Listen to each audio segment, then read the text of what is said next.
پیارے صحابی جناب ابو ہریرہ رضی اللہ تعالی عنہ حدیث پاک کے راوی ہیں۔ آپ فرماتے ہیں نبی کریم صلی اللہ علیہ وآلہ وسلم جناب ابی بن کعب رضی اللہ تعالی عنہ کے پاس تشریف لے گئے۔ حضرت ابی بن کعب رضی اللہ تعالی عنہ نماز پڑھ رہے تھے۔ نماز پڑھتے ہوئے نبی کریم صلی اللہ علیہ وسلم نے انہیں آواز دی۔ ذرا توجہ اس حدیث پاک پر رکھنا۔ نبی کریم صلی اللہ علیہ وسلم نے آواز دی، حضرت ابی بن کعب نے جواب نہ دیا۔ نماز مختصر کر کے حضور صلی اللہ علیہ وسلم کی بارگاہ میں حاضر ہوئے۔ عرض کی یا رسول اللہ میں حاضر ہوں۔ میرے نبی پاک صلی اللہ علیہ وسلم نے فرمایا کہ کیا مسئلہ تھا؟ آپ نے مجھے جواب نہیں دیا۔ انہوں نے عرض کی یا رسول اللہ میں نماز پڑھ رہا تھا۔ حضور صلی اللہ علیہ وسلم نے فرمایا کہ جو اللہ پاک نے میرے اوپر قرآن اتارا ہے، کیا آپ نے وہ پڑھا نہیں؟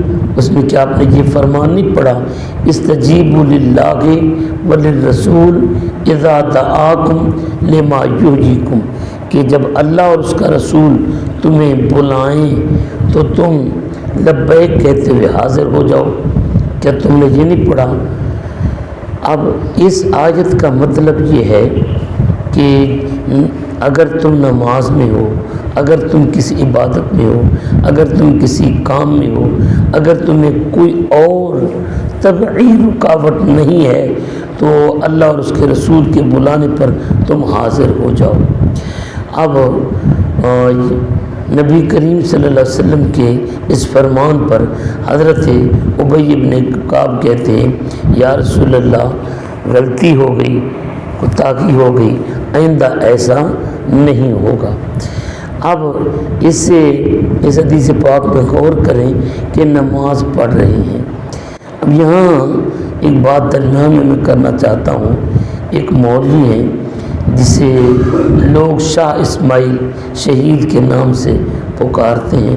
اس نے اپنی کتاب لکھی، اس کے اندر لکھتا ہے کہ نماز میں نبی کا خیال آنا گھوڑے اور گدھے کے خیال سے بھی بدتر ہے۔ بیوی کے ساتھ رہنے کا خیال یہ ٹھیک ہے، گھوڑے گدھے کا خیال ٹھیک ہے، نبی کا خیال آنا برا ہے۔ اب اس کے اس قول کو دیکھیں اور نبی کریم صلی اللہ علیہ وسلم کی اس فرمان کو دیکھیں اور اللہ پاک کے قرآن کو دیکھیں، اللہ پاک کا قرآن کیا کہہ رہا ہے۔ بہرحال اب حضرت ابی بن کعب نے کہا یا رسول اللہ آئندہ ایسا نہیں ہوگا، اگر نماز بھی پڑھ رہا ہوں گا تو میں نماز چھوڑ کر آپ کے پاس آ جاؤں گا۔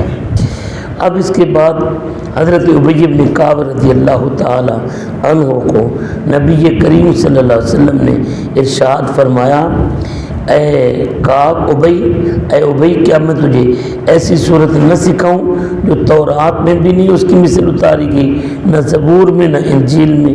حضرت ابی بن کعب کہتے ہیں یا رسول اللہ ضرور۔ میرے نبی کریم صلی اللہ علیہ وسلم نے ارشاد فرمایا کہ تم نماز کیسے پڑھتے ہو؟ پھر حضور صلی اللہ علیہ وسلم نے انہیں سورہ فاتحہ پڑھ کر سنائی۔ فرمایا کہ یہ 7 مثانی ہیں اور اس کی مثل نہ تورات میں ہے، نہ انجیل میں ہے، نہ زبور میں ہے، اور اس جیسی صورت قرآن مقدس کے اندر بھی موجود نہیں ہے۔ اب اس سے آپ اندازہ لگا سکتے ہیں کہ یہ صورت کتنی عظیم ہے۔ اسی طریقے سے ایک اور حدیث پاک حضرت ابو سعید بن معلّہ رضی اللہ تعالی عنہ کے حوالے سے بھی ہے۔ ابو سعید بن معلّہ رضی اللہ تعالی عنہ فرماتے ہیں کہ میں نماز پڑھ رہا تھا، حضور صلی اللہ علیہ وسلم نے مجھے آواز دی، میں نماز پڑھتا رہا۔ نماز پڑھ کر جب میں حاضر ہوا تو نبی کریم صلی اللہ علیہ وآلہ وسلم نے مجھے پوچھا دیر کیوں کر دی؟ میں نے عرض کیا یا رسول اللہ نماز پڑھ رہا تھا۔ اب میرے نبی کریم صلی اللہ علیہ وآلہ وسلم نے ارشاد فرمایا کیا تم نے قرآن نہیں پڑھا؟ اللہ پاک نے فرمایا استجیبوا للہ وللرسول اذا دعاکم، جب اللہ اور اس کا رسول تمہیں بلائیں تو تم حاضر ہو جاؤ۔ اب حضور صلی اللہ علیہ وسلم نے فرمایا کہ ابو سعید کیا میں تجھے ایسی صورت نہ سکھاؤں کہ جو سب سے بہتر ہے؟ تو حضرت ابو سعید بن معلہ عرض کرتے ہیں کہ ضرور یا رسول اللہ۔ پھر حضور صلی اللہ علیہ وآلہ وسلم نے سورہ فاتحہ سکھائی۔ تو یہ صورت قرآن پاک کی ساری صورتوں سے افضل صورت ہے، اور یہ صورت تورات، انجیل اور زبور کی ساری صورتوں سے افضل صورت ہے۔ اب اس کی بہترین فضائل میں سے ایک فضیلت یہ بھی ہے، میرے نبی کریم صلی اللہ علیہ وآلہ وسلم کے پیارے صحابی حضرت ابو سعید خدری نے اس سے دم کا ایک طریقہ بیان فرمایا۔ بخاری شریف کے اندر حدیث پاک ہے، اگر کسی کو سانپ یا بچھو یا زہریلی کوئی چیز کاٹ جائے نا، سورہ فاتحہ پڑھ کر اگر دم کر دی جائے تو اللہ شفا دیتا ہے۔ حضرت ابو سعید خدری رضی اللہ تعالیٰ عنہ ارشاد فرماتے ہیں، ہم سفر پر نکلے ہوئے تھے، ایک جگہ ہم ٹھہرے، وہاں قریبی قبیلہ تھا، قبیلے کے سردار کو سانپ نے ڈس لیا۔ اب ان کی ایک نوکرانی دوڑتی ہوئی ہمارے پاس آئی اور کہنے لگی، قافلے والوں، ہمارے سردار کو سانپ نے کاٹ کھایا ہے، اگر تمہارے پاس کوئی جھاڑ پھونک کرنے والا بندہ ہو، کوئی معالج بندہ ہو تو مہربانی کر کے ہمارے سردار کو جھاڑ پھونک کر دو۔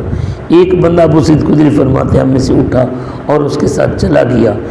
ہمیں یہ نہیں تھا کہ جناب یہ دم درود کو جانتا ہے یا نہیں جانتا۔ وہ بندہ واپس آیا تو 30 بکریاں بھی ساتھ لے کر آیا۔ ہم نے پوچھا کہ یہ کیا ہے؟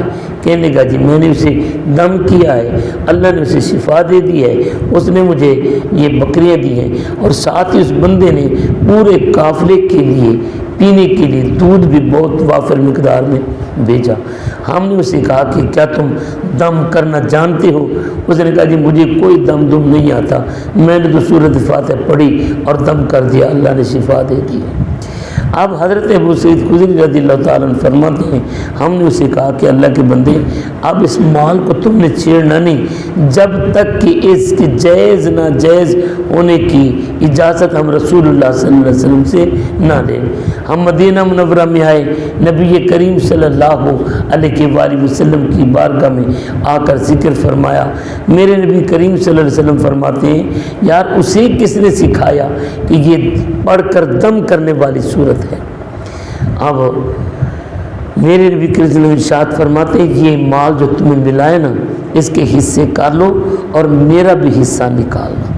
تو اس سے پتہ یہ چلتا ہے کہ یہ صورت یہ اگر سانپ کے کاٹے ہوئے، بچھو کے کاٹے ہوئے یا کسی زہریلے جانور کے کاٹے ہوئے پر دم کر دی جائے تو اللہ تعالیٰ شفا دیتا ہے۔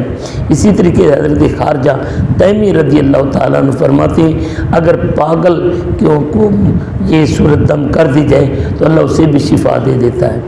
خارجہ تیمی فرماتے میرے چچا مسلمان ہوئے، مسلمان ہو کر واپس ہم اپنے قبیلے کی طرف جا رہے تھے، راستے میں قبیلے سے ہم گزرے تو دیکھا ہم نے ایک نوجوان کو لوگوں نے زنجیروں سے باندھا ہوا ہے اور وہ زنجیروں میں جکڑا ہوا بھی ان سے کنٹرول نہیں ہو رہا۔ میرے چاچا ان کے پاس گئے اور کہنے لگے کہ یار کیوں اس نوجوان کو باندھا ہوا ہے، تمہیں کیا مسئلہ ہے؟ تو انہوں نے کہا جی یہ پاگل ہو گیا ہے اور ہمیں تنگ کر رہا ہے۔ حضرت خارجہ کہتے ہیں میرے چچا نے کہا کہ میں اسے اگر دم کر دوں تو تم مجھے کیا دو گے؟ تو انہوں نے کہا جی جو آپ مانگو گے ہم تمہیں دیں گے۔ حضرت خارجہ تیمی فرماتے میرے چچا نے سورہ فاتحہ پڑھ کر اس پاگل کو دم کیا۔ میرے چچا کا دم کرنا تھا کہ اللہ پاک نے اسے شفا عطا فرما دی۔ اللہ پاک نے شفا عطا فرما دی۔ فرماتے ہیں کہ پھر انہوں نے 100 بکریاں میرے چچا کو انعام کے طور پر دیں اور میرے چچا 100 بکریاں لے کر وہ اپنے گھر تشریف لائے۔ تو اس لیے اس صورت کو شافیہ بھی کہتے ہیں، سورہ شفا بھی کہتے ہیں۔ اللہ رب العزت سے دعا کرتے ہیں اللہ پاک ہمیں قرآن پاک کا نور عطا فرما۔